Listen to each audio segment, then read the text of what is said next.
કરીએ, બહુ લેવાની વૃત્તિ ન રાખો. એ બાપનું તો સમજો કે જે બાપે ભૂખા પેટે એ દીકરીને પરણાવી હોય, પોતે ન ખાધું હોય, પોતે ભેગા કર્યા હોય, એ તમને આપે જ મારા વાલા. એનું ક્યાં પચશે આપશે?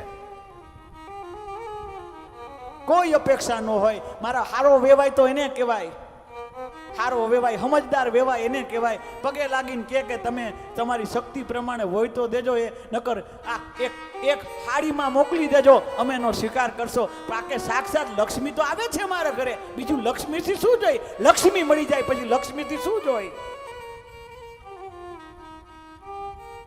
દીકરીનો સ્વીકાર કરવો. જેના એ ભાગ્યશાળી હોય ને, એને બેન હોય, ભાગ્યશાળી હોય ને એના ઘરે દીકરી હોય.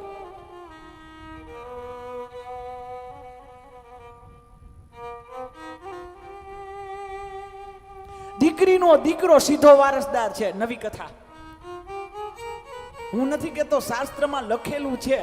જો કોઈને ત્યાં પિંડદાન કરવા માટે પુત્ર ન હોય, આ મારી પાસે લખેલું છે, ઘરની વાત નથી, કોઈને જોતું હોય તો આવજો. દીકરો ન હોય, કોઈને દીકરો ન હોય એટલે પિંડદાન કરે તો મુક્તિ મળે. તો દીકરો ન હોય પિંડદાન કોણ કરે? ભાઈ ન હોય તો કોણ પિંડદાન કરે? કુટુંબ ન હોય તો કોણ પિંડદાન કરે? તો શાસ્ત્રએ આજ્ઞા કરી છે કે